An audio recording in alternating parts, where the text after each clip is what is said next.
चला तर आज आपण मिरच्याचं लोणचं बनवूया। मी इथे फ्रेश ताज्या मिरच्या घेतलेल्या आहेत। स्वच्छ अशा पाण्याने धुवून आपल्याला सुकून घ्यायच्या आहेत। तर 15-20 मिनिटं झाले बघा, मी फॅन खाली ही मिरच्या सुकत घातलेल्या आहेत। खूप मस्त असं हे लोणचं होतं। तुम्ही वर्षभर हे लोणचं साठवून सुद्धा ठेवू शकता आणि लगेच तुम्ही बनवून हे लोणचं खाऊ शकता। झटपट असं हे लोणचं चला तर बनवूया। खूपच मस्त असं लागतं लोणचं हे। एक वेळेस भाजी जरी नसली तरी तुम्ही या लोणच्यासोबत 1 ते 2 पोळी खाऊ शकता। इतकं मस्त असं लोणचं लागतं। 1 चम्मच यामध्ये मी जिरं घेतलेलं आहे व 1 चम्मच धने, 1 चम्मच सोप व 1 चम्मच यामध्ये आपल्याला मोहरी घालायची आहे। कमी गॅसवरती ही छान आपल्याला भाजून घ्यायचं आहे। कमी गॅसवरती ह्या मसाल्याने खूप मस्त असं लोणचं होतं आपलं। अशा प्रकारे कमी गॅसवरती आपल्याला हे भाजून घ्यायचं आहे।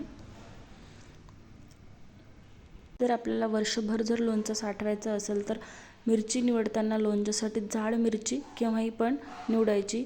आता मला लगेच लोणचं आता खाण्यासाठी बनवायचं असल्यामुळे मी एकदम अशा कवळ्या मिरच्या घेतलेल्या आहेत। जर तुम्हाला एकदम आता लगेच खाण्यासाठी बनवायचं असेल तर कवळ्या मिरच्या घ्यायच्या। जर वर्षभर साठवण्याकरिता जर बनवत असाल तर थोड्याशा जाडसर अशा मिरच्या घ्यायच्या आहे। मस्त असं बघू शकता तुम्ही। आता हे भाजलेले आहेत आपले मसाले एका प्लेटमध्ये आता काढून घेऊ आपण। थंड झालं की मिक्सरमधून एक काढून घ्यायचं आहे आपल्याला। चला तर तोपर्यंत थंड होईपर्यंत आपण इथे मिरच्या कट करून घेऊ। अशा पद्धतीने तुम्ही मिरच्या कट करून घेऊ शकता। असं भरपूर असा वेळ लागतो बघा। अशा पद्धतीने जर कट केल्या तर असं भरपूर असा वेळ लागतो। एवढ्या मिरच्या कट करायचं म्हणलं तर खूपच असा वेळ लागतो। अशा पद्धतीने तर तुम्ही अशा पद्धतीने झटपट अशा हे मिरच्या कट करू शकता। बघू शकता अशा प्रकारे मिरच्या मी इथे सर्व आता कट करून घेणार आहे। अशा प्रकारे 2 भाग करून घ्यायचे आहेत आपल्याला मिरच्यांचे। मी इथे कोवळ्याच मिरच्या घेतलेल्या आहेत कारण की मला आता लगेच लोणचं बनवून लगेच आता रोजच्या खाण्यासाठी बनवायचं आहे। अशा पद्धतीने सर्व मिरच्या आता मी कट करून घेणार आहे। बघू शकता सर्व मिरच्या मी कट करून घेतल्या। वर्षभर जर तुम्हाला लोणचं साठवायचं असेल तर मिरच्यांचे देठं काढून घ्यायचे आहे। मी इथे देठं काढलेले नाही। थोडंसं 2 पळी तेल घातलेलं आहे। तेल छान गरम झालं की त्यामध्ये आपल्याला मिरच्या घालून घ्यायच्या आहे। मिरच्या ओलला राहता कामा नाही, नाहीतर तेल असं पूर्ण उडतं। त्यामुळे मिरच्या पूर्ण सुकल्यावरतीच आपल्याला तेलामध्ये घालायच्या। छान अशा यामध्ये आपल्याला एकदम असे पांढरे पांढरे चट्टे पडेपर्यंत मिरच्या आपल्याला हे भाजून घ्यायच्या एकदम असे सॉफ्ट होईपर्यंत। बघू शकता मस्त असे सॉफ्ट झालेले आहेत। रंग पण बदललेला आहे आपल्या मिरच्यांचा। भाजलेले आहेत आपल्या मिरच्या। आता तो मसाला आपण जो बनवला होता ते यामध्ये घालायचा आहे आपल्याला। छान आता मिक्स करून घ्यायचं आहे। तुम्ही यामध्ये काळी मिरी सुद्धा टाकू शकता। 4 ते 5 काळी मिरी वाटून मिक्सरमधून। कमीच गॅस करायचा आहे आपल्याला। आता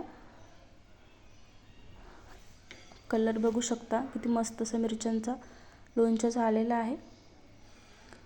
अशा प्रकारे 4 ते 5 मिनिटांमध्ये हे लोणचं रेडी होतं। खूपच मस्त असं लागतं। नक्की तुम्ही अशा पद्धतीने एक वेळेस बनवून बघा। 1 चम्मच मीठ घातलेलं लोणच्यामध्ये भरपूर असं मीठ घालायचं आहे। वर्षभर जर साठवत असाल तर त्याने काय होईल, लोणच्याला बुरशी येणार नाही। 1 चम्मच हळद घातलेली आहे मी यामध्ये व थोडंसं आपल्याला यामध्ये लाल तिखट घालायचं आहे। लाल तिखट घातलेलं 1 चम्मच व 1 चम्मच हळद घातलेली आहे मी यामध्ये। मीठ भरपूर लोणच्याला घातले की बुरशी येत नाही लोणच्याला। बघू शकता आता 1 मिनिट साधारण आपण असं परतवून घेऊ कमी गॅसवरती। तर कढई आपली गरमच आहे। आता गॅस बंद केला तरी पण चालते। आता गॅस बंद करणार आहे मी। चला तर गॅस बंद केलेला आहे। चला तर एका प्लेटमध्ये आता हे काढून घेऊ। थंड झालं की छान आपल्याला एका डब्यामध्ये हे लोणचं भरून ठेवायचं आहे, प्लास्टिकच्या किंवा काचेच्या भरणीमध्ये। तुम्ही लगेच बनवून लगेच हे लोणचं खाऊ शकता। खूप मस्त असं लागतं। आजची रेसिपी तुम्हाला कशी वाटली कमेंटद्वारे नक्की कळवा। व्हिडिओ जरी तुम्हाला आवडला असेल तर एक लाईक करा, शेअर करा, चॅनलला सबस्क्राईब करा। अशाच नवीन नवीन रेसिपी, नवीन नवीन व्हिडिओ तुमच्यासाठी मी घेऊन येईल।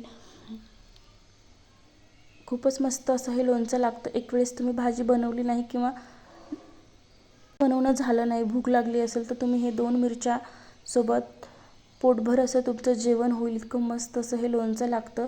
यावरती तुम्ही लिंबू सुद्धा घालू शकता या लोणच्यामध्ये। किंवा लिंबाची 1 ते 2 तुम्ही फोडसुद्धा या लोणच्यामध्ये तुम्ही टाकू शकता. ती मला क्लिप घेतली नाही मी. यामध्ये मी 2 लिंब पिळून टाकलेले आहेत, पण ती मला आठवणच नाही ती क्लिप ॲड करायची.